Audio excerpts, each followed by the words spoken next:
ensemble et on est heureux aussi d'accueillir ceux qui nous rejoignent en direct et ceux qui nous rejoindront sur YouTube. Vraiment, soyez les bienvenus. Jeudi dernier, nous avons partagé sur les paroles que le Christ a prononcées sur la croix. Certains pourraient dire, mais la croix est dépassée, la croix n'est plus d'actualité, Jésus est mort, il est enterré et on ne doit plus parler de lui. Mais la réalité, c'est que plus de 2000 ans après, nous parlons toujours de Jésus. Et la croix est toujours efficace. Combien de personnes se sont senties pardonnées par l'œuvre de la croix, ont été libérées du poids de leurs péchés, ont été guéries de leurs maladies. Oui, les paroles que Christ a prononcées sur la croix sont toujours d'actualité. Et le message que nous annonçons jeudi après jeudi est un message qui est toujours d'actualité. Parce que ce que nous témoignons dans nos réunions en savoir plus, c'est que notre Dieu est un Dieu qui agit dans le quotidien des gens. Un Dieu qui prend soin des personnes, un Dieu qui s'intéresse à chacune de nos vies. Et on va voir, alors qu'on a vu 4 paroles que Jésus a prononcées sur la croix, alors que beaucoup se moquaient de lui, crachaient sur lui, l'humiliaient publiquement. Jésus lui a choisi d'aimer. Il n'a pas choisi de répondre le mal par le mal, mais de répondre au bien, de pardonner ceux qui le maudissaient, de bénir ceux qui le maudissaient, qui l'insultaient, crachaient sur lui. Il a eu des paroles d'amour, des paroles de pardon, et ces paroles d'amour et de pardon sont encore pour nous aujourd'hui. Avant de voir l'histoire, de voir la suite des paroles que Jésus a prononcées sur la croix, j'aimerais vous raconter cette histoire vraie que l'on trouve dans la Bible, dans les Écritures. On va amener à Jésus une femme. Et cette femme a été surprise en flagrant délit d'adultère. Elle a été surpris en flagrant délit en train de tromper son mari. Et normalement, selon la loi de l'époque, la loi religieuse de l'époque, cette femme aurait dû être lapidée sur le champ. Et étrangement, ces hommes religieux vont amener cette femme à Jésus. Et la Bible nous montre qu'ils cherchaient une occasion de chute chez Jésus. Ils cherchaient à faire tomber Jésus par ses paroles, par ses propos, à ce qu'il puisse dire une parole qui allait contre la loi de Moïse, la loi religieuse qui était en vigueur. C'est ce qu'aurait dû subir cette femme. Elle aurait dû subir une sentence à mort. Mais Jésus a la clé de la vie. Et Jésus qui a la clé de la vie de cette femme entre ses mains. Parce qu'ils vont amener cette femme devant Jésus pour voir ce que Jésus allait faire. Et en un seul mot de Jésus et tout bascule. Et peut-être ce soir, pour ta vie, un seul mot de Jésus et tout bascule, et tout change. Ta situation change, les circonstances de ta vie changent. Un seul mot de Jésus et la vie de cette femme bascule. Et Jésus ne va pas dire à cette femme, tu te rends compte de ce que tu as fait? Mais quelle mauvaise femme tu es! Tu n'as pas honte d'arriver à tromper ton mari comme ça? Tu n'es pas une femme bien. Et il ne va pas dire à la suite de ses propos, qu'il ne dira pas, bien évidemment, il ne dira pas à ces hommes qui ont amené cette femme, allez-y les gars, lapidez-la, elle a ce qu'elle mérite. Alors que cette femme est au plus bas, alors que cette femme est sur le point d'être lapidée, alors que cette femme-là est méprisée, elle est mise devant tout le monde. La Bible ne nous dit pas dans quelle situation même, dans quelle posture elle se trouve, comment elle est vêtue, mais peut-être certainement ils l'ont attrapée par les cheveux, ils l'ont emmenée devant tout le monde et cette femme, elle est dans une condition même peut-être physique, dégradante. Jésus a la clé de la vie de cette femme entre ses mains. Et Jésus, lui, ne va pas la condamner comme les autres hommes. C'est pas ce que Jésus va faire. Après que ces accusateurs soient confondus dans leur conscience. Parce que Jésus va dire, mais s'il y en a un de vous qui est parfait, je paraphrase, littéralement, si quelqu'un, que celui qui est sans péché lui jette la première pierre, celui qui n'a jamais rien fait de mal lui jette la première pierre, commence à la lapider, et personne ne va pouvoir la lapider. La Bible nous dit même que chacun, du plus petit au plus grand, se sent repris dans sa conscience, accusé. Personne ne peut dire, moi je suis clean, devant Dieu, j'ai rien à me reprocher. Et ils vont partir les uns après les autres. Et ce que j'aime, c'est que Jésus, face à cette femme, va lui dire « Je ne te condamne pas non plus. » Ces hommes n'ont pas pu te condamner parce qu'eux-mêmes se sentaient condamnés dans leur conscience. Moi, je ne te condamne pas non plus. Va et ne pêche plus. Et vous voyez la différence entre la religion et la foi en Jésus. C'est que la religion a dit, faut pas, il faut si tu fais pas ci, il va t'arriver cela. Mais avec Jésus, il dit, tu vois, il faut pas, tu ne peux pas le faire. Mais moi, je te donne la force de ne plus pécher. Humainement parlant, c'est impossible. C'est impossible de ne plus pécher, mais Jésus donne la capacité à cette femme de ne plus retomber dans ses travers.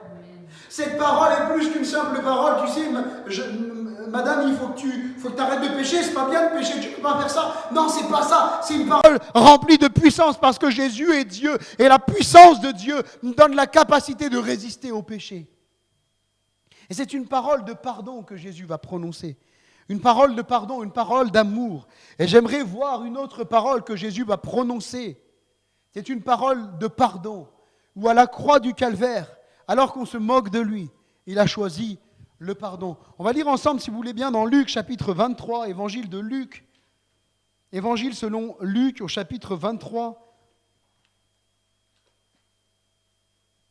Et à partir du verset 33, Luc 23, à partir du verset 33...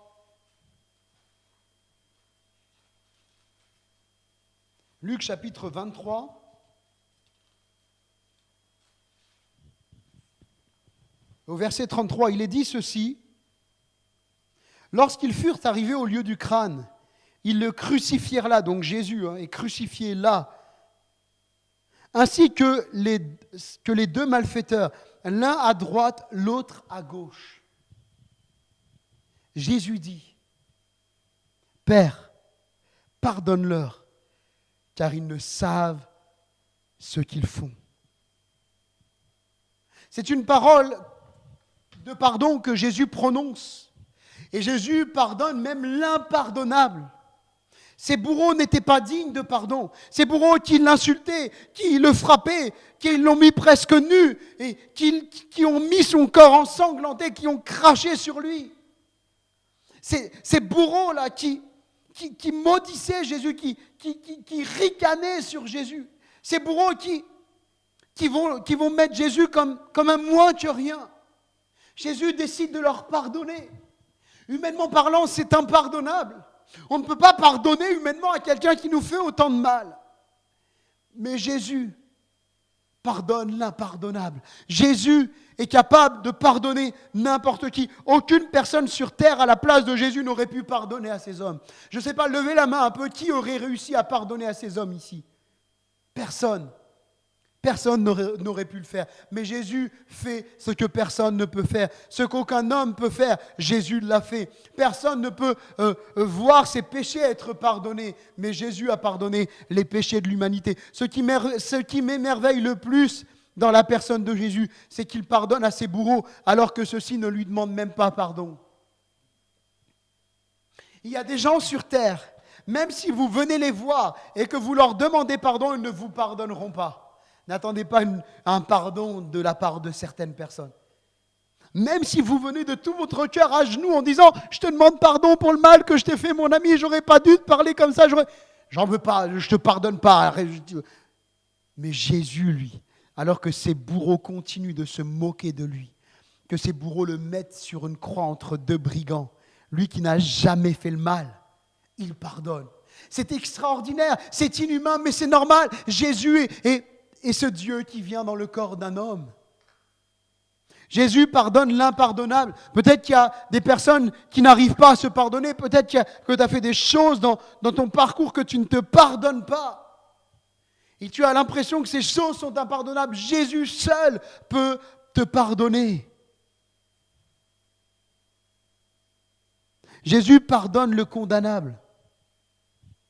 Tous ces hommes-là, tous ces bourreaux étaient condamnables. Et sont pourtant restés impunis, alors que Jésus, lui, était innocent et il a été condamné. De quoi était-il donc coupable? Condamnable, pardon. Certes, ils avaient reçu l'ordre de leur supérieur de crucifier Jésus. C'est les supérieurs qui ont dit à ces soldats, mettez-le à mort, mais ils auraient pu agir différemment. Ils auraient pu crucifier Jésus sans l'insulter, sans cracher sur lui, sans se moquer de lui, à lui dire si tu es prophète, à lui couvrir les yeux, puis dire si tu es prophète, prophétise, qui te frappe. Ils auraient pu éviter la couronne d'épines autour de sa tête qui va ensanglanter son front. Ils auraient pu éviter tout ça. Simplement, se contenter de le prendre et de le mettre à mort. Mais ces bourreaux sanguinaires avaient décidé de le mettre à mort de la pire mort qui existe. Ils étaient condamnables, comme chacun d'entre nous sommes condamnables. Et pourtant, Jésus, dans son amour, prononce cette parole. Père, pardonne-leur. Est-ce qu'ils le méritaient? Non, personne ne mérite le pardon de Dieu. Ni vous, ni moi. Personne ne mérite le pardon de Dieu. Eh bien, nous aussi, nous ne méritions pas le pardon de Dieu. Et pourtant, il nous a pardonnés. Nous étions tels ces bourreaux. Nous étions tels ces bourreaux qui nous intéressions qu'à nous-mêmes, à notre propre vie. Mais Jésus est venu à notre rencontre et il nous a pardonnés. Et Jésus, ce soir, désire venir à ta rencontre. Jésus désire te pardonner. Jésus pardonne l'humanité tout entière. Par cette parole de pardon, Jésus ne prononce pas cette parole uniquement pour ses bourreaux, mais il la prononce pour vous, pour moi. Pourquoi pour nous aussi? C'est une bonne question. Certains se sont peut-être déjà posé cette question que je vais vous poser. Qui a crucifié Jésus? Qui a crucifié le Christ?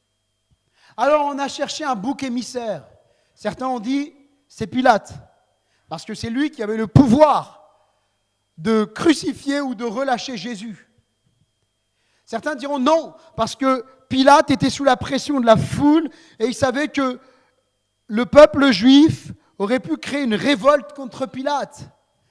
Donc c'est le peuple juif qui a tué Jésus. Et vous savez que depuis des centaines d'années, vous savez d'où vient l'antisémitisme? Où on a haï les Juifs, on les a méprisés, on les a mis à mort, simplement parce qu'une religion a décrété que les Juifs étaient des déicides. Je vous explique ce que c'est déicide, ça veut dire qu'ils ont tué Dieu en la personne de Jésus. Mais ce n'est pas les Juifs qui ont tué Jésus, ce n'est pas Pilate qui a tué Jésus, ce n'est pas l'empereur romain qui a tué Jésus, mais c'est chacun de nous. C'est vous, c'est moi qui avons mis Jésus sur la croix. La Bible dit que c'est à cause de nos péchés que Jésus a été cloué. Ésaïe chapitre 53 verset 5, le prophète Ésaïe, des centaines d'années avant la venue de Jésus, va prophétiser sur Jésus, va annoncer que Dieu va se faire homme. Et il dit, mais il était blessé pour nos péchés, brisé pour nos iniquités, c'est-à-dire nos fautes. Le châtiment, la punition, la condamnation qui nous donne la paix est tombée sur lui, sur Jésus. Et c'est par ces meurtrissures que nous sommes guéris, que nous sommes pardonnés, que nous sommes sauvés. Ce sont nos péchés qui ont mis Jésus sur la croix. Il a été brisé à cause de toi, à cause de moi. Le mal que tu as pu faire, que tu as pu dire, que tu as pu penser, regarder, écouter, Jésus l'a porté sur la croix. Le pire des criminels de ce monde, s'il vient à Jésus ce soir même, il peut être pardonné par le Christ. Comme la personne qui n'a jamais rien fait trop de mal. Moi, oui, je sais que j'ai pu dire des mensonges parce qu'on en dit tous un jour ou l'autre. J'ai pu avoir de mauvaises pensées sur quelqu'un, mais je n'ai jamais fait de graves choses. Même cette personne-là peut être pardonnée par le Christ. Parce que nous avons besoin d'être pardonnés par Jésus. La Bible dit dans Romains chapitre 3, verset 23, que tous ont péché et sont privés de la gloire de Dieu. Personne ne peut arriver devant Dieu ce soir et dire « Je mérite le ciel, je mérite d'aller au paradis. Dieu, tu dois m'ouvrir la porte du ciel. » Quel orgueil, quelle prétention ce serait. Parce que la Bible dit et nous révèle cette réalité que rien d'impur, rien de taché n'entrera dans le ciel de gloire. Dieu ne peut pas accepter quelque chose d'impur dans le ciel pur de Dieu. Tous sont péchés et sont privés de la gloire de Dieu. Mais la bonne nouvelle, c'est que Jésus est mort sur la croix pour nous pardonner, pour nous sauver, pour permettre que nous devenions purs aux yeux de Dieu. Vous savez, on ne peut pas dire, mais moi, je mériterais le ciel, j'ai fait des bonnes œuvres, j'ai fait ceci, j'ai fait cela. C'est comme si vous prendriez une feuille blanche. Et tout le blanc symbolise tout le bien que vous avez pu faire, toutes les bonnes œuvres que vous avez pu faire, toutes les belles choses que vous avez pu faire. Et puis là, le tout petit point noir, La toute petite tache noire au milieu de cette feuille, eh bien, représente la petite pensée mauvaise que tu as eue. Les fois où tu as dit des paroles méchantes sur quelqu'un. La fois où tu as même insulté quelqu'un. C'est cette petite tache noire-là. Et cette petite tache noire t'empêche d'accéder au ciel. T'empêche d'aller au paradis. Et même si tu te dis, mais moi, je n'ai même pas cette petite tache noire. Cette petite tache noire, c'est le fait que tu n'as jamais voulu donner ta vie à Dieu. Tu as voulu vivre sans lui. Tu t'es même pas intéressé à lui. Et à cause de cela, mon ami, tu n'es pas digne d'aller au ciel. Je ne suis pas digne d'aller au ciel. Mais la bonne nouvelle, c'est que Jésus est mort sur la croix pour effacer même la plus petite tache noire qui se trouve dans ton cœur et dans ta vie. Pour donner l'occasion à toute personne qui demande pardon, d'être instantanément pardonné. Le pardon de Christ, il n'est pas comme le pardon des êtres humains. Dieu ne pardonne pas comme les hommes pardonnent. Lui, Dieu pardonne et c'est instantané. Jésus te pardonne. Peut-être que tu as fait des choses que tu n'arrives pas à te pardonner. Peut-être qu'en entendant parler de la croix, tu réalises que c'est à cause de toi que Jésus est mort sur la croix. Eh bien, sache que Jésus te pardonne ce soir. Il désire que tu lui demandes pardon d'avoir vécu sans lui. Et c'est ce que la Bible appelle la repentance, que tu dises maintenant, je me détourne de ma vie passée. Dieu, je te demande pardon d'avoir vécu sans toi. Je te demande pardon d'avoir mené ma vie comme je voulais, mais maintenant je te donne ma vie, je te confie ma vie. Et quand tu te repens de tes péchés, c'est-à-dire du mal que tu as fait, que tu décides maintenant de suivre Jésus, il te pardonne. Et c'est une nouvelle vie qui commence. À la croix, c'est une parole de salut. C'est une parole de salut que Jésus prononce. Lisons ensemble dans Luc chapitre 23, toujours au verset 39, des versets 39 à 43. Luc chapitre 23,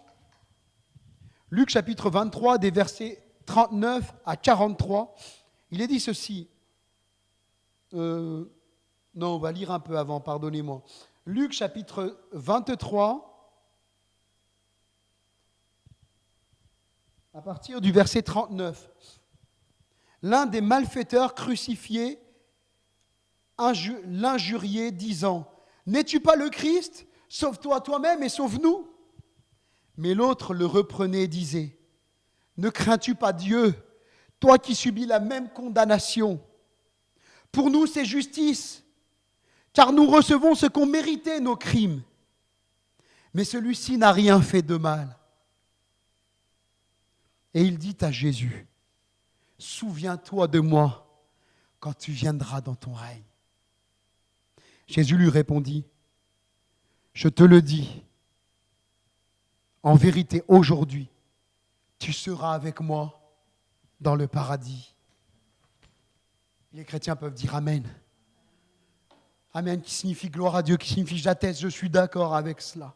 Ainsi soit-il. C'est une parole que Jésus prononce, je te le dis, aujourd'hui tu seras avec moi dans le paradis. C'est la parole que Jésus prononce à un brigand qui ne méritait pas d'être pardonné. D'ailleurs, il va dire, pour nous, c'est la condamnation que méritaient nos crimes. Mais il va reconnaître qu'en Jésus, il n'y a rien de méchant, il n'y a rien de mal. Ce brigand, dont un autre évangile que celui de Luc, nous montre que lui aussi, c'est marqué que les deux injuriaient Jésus. Et là, il nous a montré qu'un des deux brigands reprend l'autre brigand. Qu'est-ce que ça veut dire ? Est-ce que les évangiles se contredisent ? Non. Ça veut dire qu'à un moment, ce brigand qui reprend l'autre brigand et qui demande à Jésus de se souvenir de lui, ce brigand injuriait lui aussi Jésus sur la croix. Se moquer de Jésus sur la croix. Mais à un moment, il va être repris dans son cœur, réalisant que Jésus n'a rien fait de mal. Peut-être même a-t-il croisé le regard de Jésus. Peut-être a-t-il croisé le regard d'amour de Jésus. Jésus a peut-être, la Bible ne nous le dit pas, mais il a peut-être tourné son regard sur ces deux brigands qui l'injuriaient. Et l'un va être touché dans son cœur, va être touché par l'attitude de Jésus sur la croix. Va être touché qu'un homme qui n'a rien fait de mal, alors qu'on est en train de le clouer, on est en train de se moquer de lui, de l'injurier, lui il pardonne, lui il aime, lui il prend soin des autres, comme on l'a vu jeudi dernier.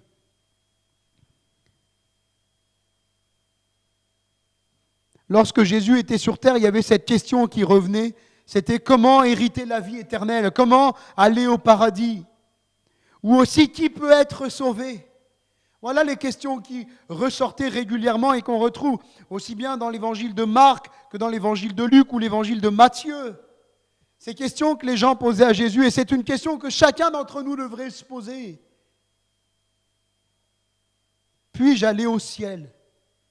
Et si je meurs aujourd'hui? Et si ce soir, à l'heure même, là, le souffle de vie arrêté en moi, si mon cœur s'arrêtait de battre, où est-ce que j'irai après ma mort? Où est-ce que j'irai après ma vie, pardon? Nous l'avons vu en partie précédemment. Il faut reconnaître comme ce brigand que je suis pécheur. Ce brigand va dire, mais nous, c'est justice. Parce qu'on est condamné à cause de crimes qu'on a commis. Donc nous, c'est juste qu'on soit sur la croix. Il reconnaît son état, ce brigand-là. Il reconnaît en Jésus le salut. Il reconnaît que Jésus n'a rien fait de mal. Il reconnaît, mieux encore, il reconnaît que Jésus va entrer dans un règne, dans son règne. Et il sait très bien que Jésus va mourir, mais qu'il va entrer dans le règne. Dans la gloire, il reconnaît Jésus comme étant le roi des rois, celui qui règne dans les cieux, le Tout-Puissant. C'est une parole de reconnaissance. Il reconnaît son impuissance à aller au paradis, à pouvoir accéder au règne de Dieu. Mais il reconnaît la toute-puissance de Dieu au travers de Christ pour le sauver. Et cette main que Jésus lui tend sur la croix, il l'a saisie et dit, Jésus, sauve-moi. Sauve-moi. Et quelque part au travers de cette parole, quelque part il se détourne de ses péchés. Comme nous, chacun d'entre nous devons le faire. Toi-même, ce soir, il est important de demander pardon pour tes péchés, de demander pardon à Jésus pour tes péchés, et puis d'accepter l'œuvre que Jésus a fait sur la croix pour nous pardonner. Choisir de vivre notre vie avec Jésus. Vivre sa vie avec Jésus, ça vaut la peine d'être vécu. Il n'y a pas plus belle vie que de vivre avec Jésus. Amen. Il n'y a pas plus belle vie. En faisant ceci, en demandant pardon pour nos péchés, en décidant de vivre notre vie avec Jésus, eh bien cette parole de salut que Jésus prononce pour le brigand sur la croix, elle sera aussi pour toi, elle est aussi pour toi, elle est aussi pour moi. Aujourd'hui, si tu meurs, tu seras dans le paradis avec Jésus. Ce paradis qui était jusqu'à présent fermé, inaccessible, te sera ouvert parce que Jésus a payé pour toi sur la croix. Et je termine par cette dernière parole de Jésus. C'est une parole de recommencement. Une parole de recommencement. Allons ensemble dans Jean chapitre 19. Évangile de Jean au chapitre 19 et au verset 30.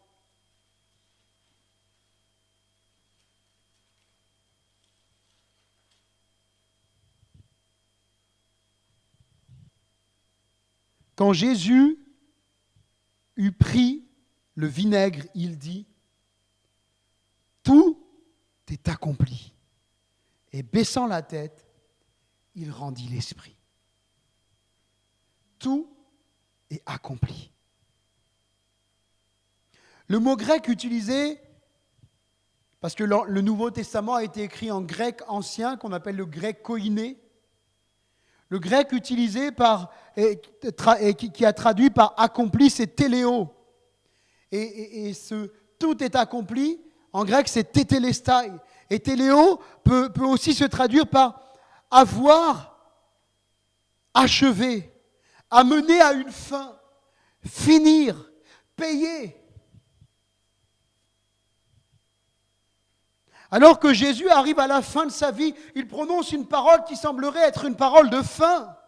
Une parole qui semble être une parole, peut-être certains diraient une parole défaitiste, mais c'est une parole en réalité, une parole qui est le début de tout, qui a été le début de ma vie, qui peut être le début de ta vie, qui a été le début de nombreux croyants et dont plusieurs sont présents ici ce soir. Une parole de recommencement. Jésus a accompli la condamnation qui devait tomber sur nous. La condamnation, elle a pris fin. Voilà ce que veut dire ce tout est accompli. C'est fini, c'est payé, j'ai pris ta place sur la croix. Jésus te dit, j'ai pris ta place sur la croix. Je suis mort à ta place. La punition, la malédiction, la colère de Dieu qui repose sur chacun d'entre nous. Jésus l'a porté à la croix. Et tous ceux qui viennent se confier en Jésus, qui demandent pardon pour leurs péchés, la colère de Dieu se détourne d'eux. Voyez-vous, un jour, je vous raconte cette histoire que vous trouvez dans l'Ancien Testament. Alors que le peuple hébreu se trouve en Égypte, sous l'esclavage des Égyptiens, Dieu va donner des ordres à Moïse et va lui dire que des agneaux devront être sacrifiés et du sang devra être mis sur les linteaux, sur les montants des portes des Israélites. Et il est dit qu'un ange exterminateur passerait au-dessus de toutes les maisons d'Égypte. Et là où il y aurait du sang, sur les montants, sur les linteaux de la porte, l'ange exterminateur ne frapperait pas ces maisons, mais que partout où l'ange exterminateur frappera, la mort frappera dans ces maisons. Et il y a quelque chose de puissant, parce que prophétiquement, Dieu, par cet acte, annonce que tous ceux qui sont recouverts du sang de Jésus-Christ ne subissent plus la colère, la condamnation de Dieu. Parce que la colère de Dieu est toujours agissante. Elle n'a pas pris fin. Parce que c'est ça le message de l'évangile. On n'annonce pas un évangile à l'eau de rose. On annonce que tous ceux qui n'ont pas Jésus dans leur cœur sont sous la condamnation et la colère de Dieu. Mais que la solution, c'est que Jésus, celui dont la Bible appelle l'agneau parfait de Dieu qui ôte le péché, le mal du monde, est venu. Et son sang aujourd'hui nous purifie de tout péché. Et quand Dieu nous voit, il nous voit plus sous la colère et la condamnation de Dieu, mais il nous voit purifiés par le sang de Jésus, son Fils. Gloire à Dieu. Jésus a accompli la condamnation qui devait tomber sur nous. Il a mis fin à cette condamnation. Il a payé à notre place. Téléo, tétélestai, c'est accompli. La condamnation est terminée pour tous ceux qui vivent avec Jésus. Aujourd'hui, nous avons la possibilité, en acceptant Jésus comme notre sauveur, notre maître, le maître de notre vie. Je ne veux plus être le maître de ma vie, mais je remets les clés de ma vie entre les mains de Jésus. Et je décide de vivre ma vie pour lui. C'est une nouvelle vie qui commence. C'est ce que la Bible appelle la nouvelle naissance. C'est-à-dire que notre vie spirituelle qui était morte, notre esprit qui était mort à cause du mal, du péché qui vit en nous, il revient à la vie comme Jésus est ressuscité d'entre les morts. Parce que Jésus n'est pas resté sur la croix. 3 jours après, il est ressuscité. Et il vit encore aujourd'hui. Alléluia! Gloire à Dieu! Jésus est toujours vivant pour pardonner. Jésus est toujours vivant pour répondre à tes prières. Jésus est toujours vivant pour ressusciter ce qui est mort dans ta vie. Jésus est toujours vivant et toute personne qui demande pardon pour ses péchés et qui décide de vivre pour Jésus, c'est une résurrection intérieure. Une nouvelle naissance. Les choses anciennes sont passées, la Bible dit. Toutes choses sont devenues nouvelles. Tu peux prendre un nouveau départ ce soir. La parole que Jésus a prononcée sur la croix est une parole de salut, une parole de pardon. Gloire à Dieu. Alors c'est ce que nous avons vu, que Jésus a eu cette parole de pardon, a eu cette parole de salut, une parole de recommencement qui est aussi pour toi. Mais nous sommes devant un choix. Nous devons choisir. Un jour, Dieu va mettre le peuple d'Israël devant un choix. Il va lui dire, j'ai mis devant toi la vie et la mort, la bénédiction et la malédiction. Choisis la vie afin que tu vives. Et quelques centaines d'années après, celui qui se présente comme « Je suis le chemin, la vérité et la vie », choisis la vie. Le chemin, la vérité et la vie. Nul ne vient au Père que par moi, Jésus-Christ est venu dans le monde afin que tu puisses avoir la vie, afin que tu puisses choisir la vie. Tous les chemins ne mènent pas à Rome. Cette chanson, elle est fausse, là. On ira tous au paradis, qu'on soit béni, qu'on soit maudit. C'est faux, ça. Le seul chemin qui amène au paradis, c'est Jésus. Il est le chemin, la vérité et la vie. Et j'aimerais t'inviter ce soir à choisir Jésus, à choisir la vie. Choisis la vie pendant qu'il en est temps. Tu ne sais pas de quoi demain sera fait. Peut-être que ce soir, le souffle de vie te sera repris. Ton cœur s'arrêtera de battre. Mais si tu as Jésus dans ta vie, tu es sûr d'aller au paradis. Choisis Jésus. Donne ton cœur et ta vie à Jésus.